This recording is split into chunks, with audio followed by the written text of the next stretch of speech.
नमस्कार बच्चों, बहुत बहुत स्वागत है एग्जामपुर की स्ट्रिक इन कॉन्सेप्ट की दुनिया में। बच्चों आज मैं आपको एक बहुत अच्छी सी चीज सिखाने जा रहा हूं सिंस और फॉर के बारे में। सिंस और फॉर के बारे में सभी जानते हैं, टेंसेस में मैंने पढ़ते हैं, और सिंस और फॉर यहां पर हम प्रेपोजिशन के पॉइंट ऑफ व्यू से देख रहे हैं। हालांकि इसका कंजक्शन एडवर्ब वगैरह के तरीके से भी यूज होता है, लेकिन आज हम जो सिंस और फॉर को देखेंगे वो प्रेपोजिशन के पॉइंट ऑफ व्यू से देखेंगे। एक बात बच्चों मैं आपको शुरू से बता देना चाहता हूं, जिनको सबको पता है क्या कि ये बात कि सिंस और फॉर में खासतौर पर सिंस ये पॉइंट ऑफ टाइम बताता, सभी बच्चों को पता है, पॉइंट ऑफ टाइम बताता है, ठीक है। और फॉर क्या बताता है? पीरियड ऑफ टाइम बताता है। आप सबको पता है सिंस और फॉर का क्या इस्तेमाल है। ये अक्सर बच्चे पढ़ते हुए लेकिन कंफ्यूज हो जाते हैं उसमें। बहुत अच्छी अच्छी दो बातें से बताने वाला हूं मैं। पहले तो आपको ये बता दूं कि पॉइंट ऑफ टाइम और पीरियड ऑफ टाइम होता क्या है। पॉइंट ऑफ टाइम का मतलब ये होता है जहां से टाइम शुरू हुआ, जहां से टाइम शुरू हुआ, ठीक है, वो होता है शुरू हुआ, ठीक है। यानी कि वो टाइम का बिंदु, वो पॉइंट, यानी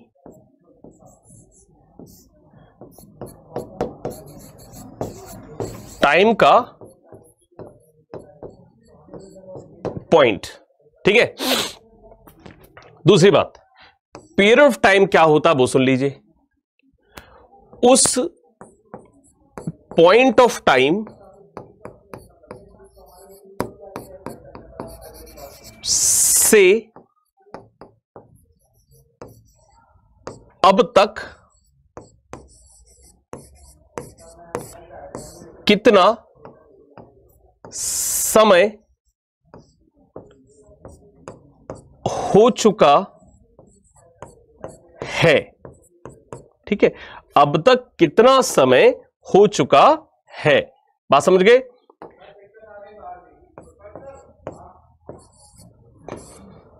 ठीक है। टोटल टाइम कितना हो चुका है, जैसे मैं कहूं सिंस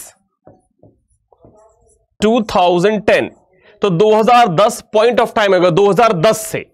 और अगर मैं कहूं क्या 2010 से अब तक कितने समय हो गए? For 10 years. बात क्लियर हुई? तो अगर मुझे पॉइंट ऑफ टाइम दिखाना है कि 2010 नाम के साल की बात करनी है तो सिंस 2010 लिखूंगा।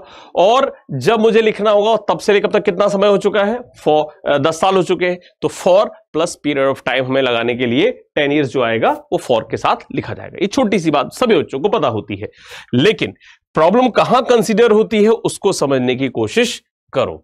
क्या कि कई बार बच्चों के सामने ये कंफ्यूजन आ जाती है कि हम जो है इस जगह पर क्या लगाएं। सपोज जैसे लिखा होता है द लास्ट नाइट, या द लास्ट मंथ लिखा होता है, या द लास्ट ईयर लिखा होता है, हम लास्ट मंथ ले लेते हैं, ठीक है। अब ये द लास्ट मंथ के पहले हम क्या लगाएंगे, क्योंकि बच्चा हमने यही पढ़ा है कि कोई पीरियड ऑफ टाइम तो दिखाई नहीं दे रहा, तो यहां पर हम क्या लगा देंगे? Since last month. पर बेटा ऐसा करेंगे नहीं, यह आंसर क्या आएगा? For the last month. अब द लास्ट मंथ आ जाए तो हमने फॉर लगा देना है, और अगर लास्ट मंथ आ जाए तो हम क्या लगाएंगे? सिंस। ये इतना बड़ा डिफरेंस किससे आ रहा है? इस दा की वजह से आ रहा है। तो क्यों होता है इसको हम दूसरे पॉइंट ऑफ व्यू में देखेंगे भी, लेकिन अभी हम जो पढ़ेंगे कि ये बहुत सारी ऐसी चीजें हैं जिनको हम कंफ्यूज होते हैं कि कैसे उनका यूज करें। उनको समझने के लिए हमें यहां पर क्या करना पड़ेगा? हमें देखना पड़ेगा यहां पर कि कैसे उनका यूज करते हैं, ठीक है। चलिए अब शुरू करते हैं अपनी बात को आगे। चले देखें आगे। अब देखो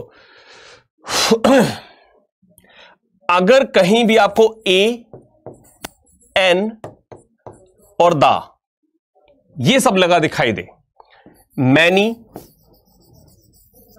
सम, अ लॉट ऑफ,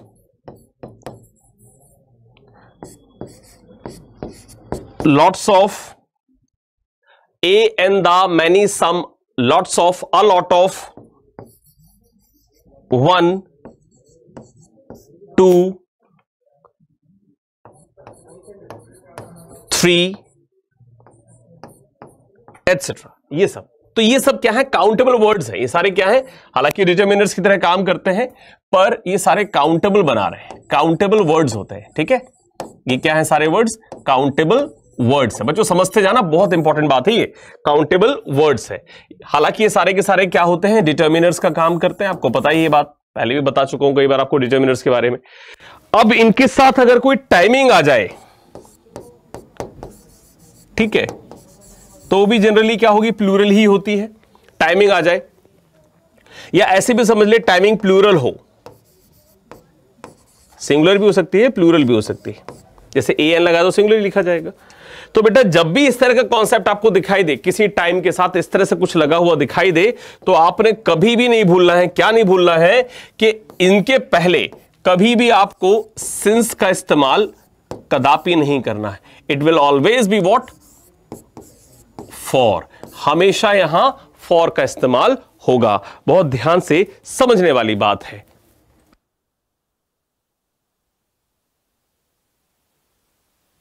चलिए, तो ये बेटा एक ऐसी ट्रिक थी जो आपको सीखना चाहिए। मैं ये नहीं कह रहा हूं कि ये ट्रिक अपने आप में सफिशिएंट है, इसके अलावा आपको कभी कोई प्रॉब्लम हो नहीं सकती, ऐसा नहीं है बेटा। इसके अलावा भी बहुत सारी बातें हो सकती हैं जहां पे हम कंफ्यूज्ड होते हैं, लेकिन आप इस ट्रिक का इस्तेमाल बहुत सारे केसेस में कर सकते हैं और मोस्ट ऑफ द टाइम आपको आंसर मिल जाएगा। मैं इसको एग्जांपल के तौर पर आपको रखता हूं। जैसे लिखा हुआ है एजेस, जैसे लिखा हुआ है द लास्ट नाइट, जैसे लिखा हुआ है यस्टरडे, ठीक है, जैसे लिखा हुआ है लास्ट मंथ्स, जैसे लिखा हुआ है मैनी ईयर्स, जैसे लिखा हुआ है मॉर्निंग्स, मॉर्निंग में प्लूरलिटी है याद रखिएगा, जैसे लिखा हुआ है मॉर्निंग, ठीक है, जैसे लिखा हुआ है अ ईयर। तो बेटा ये कई सारे दिए हुए यहां पर, है ना, कई सारे हैं कि नहीं, 1 2 3 4 5 6 7 8, ये सारे दिए हुए हैं। देख लेते हैं वो ट्रिक कितनी हमारी यूजफुल है। मैंने क्या बताया था आपको, मैनी, सम वगैरह ये सब लगा हुआ इन द टाइमिंग सिंगुलर और प्लूरल, हम उसके सिंस नहीं फॉर लगाना है, और बच जाए उनके साथ क्या लगा देना है, जो इनके बिना हो उनके साथ सिंस लगा देना है। देखते हैं बात कहां तक लागू हो रही है हमारी। अब देखो यहां पर एजेस एक से ज्यादा है, फॉर, कम प्लूरल और लास्ट टाइम के पहले दा लगा हुआ है, फिर से फॉर। यस्टरडे में ऐसा कुछ नहीं है, इसलिए सिंस ना तो काउंटेबल ना दा वगैरह कुछ नहीं लिखा। लास्ट मंथ्स एक से ज्यादा हो रहे हैं, फॉर, ठीक। आगे देखो मैनी ईयर्स काउंटेबल हो रहा है, एक से ज्यादा हो रहे हैं, फॉर। मॉर्निंग्स एक से ज्यादा हो रहे हैं, फॉर। मॉर्निंग कुछ नहीं लिखा है, सिंस मॉर्निंग। इसी तरह से अ ईयर लिखा हुआ है, उसमें क्या आएगा, बिल्कुल सिंपल सी बात है, फॉर अ ईयर। तो बेटा ये एक ट्रिक है जो आपको हमेशा काम आएगी। किससे रिलेटेड है ये रिलेटेड है सिंस और फॉर से। अगली क्लास में हम बात करेंगे, यानी कि अगले उसमें हम बात करेंगे ट्रिक एंड कॉन्सेप्ट के अगले वीडियो में, कि द लास्ट मंथ या लास्ट मंथ में क्या फर्क होता है। पर आज के लिए इतना ही बच्चों, जो हम अगली बार डिस्कस करेंगे वो इसको अपनी अगली ट्रिक एंड कॉन्सेप्ट की वीडियो में इसको मैं आपके सामने लेकर आऊंगा। तो आज के लिए बच्चों इतना ही। बहुत बहुत धन्यवाद मेरे साथ जुड़ने के लिए। Thank you.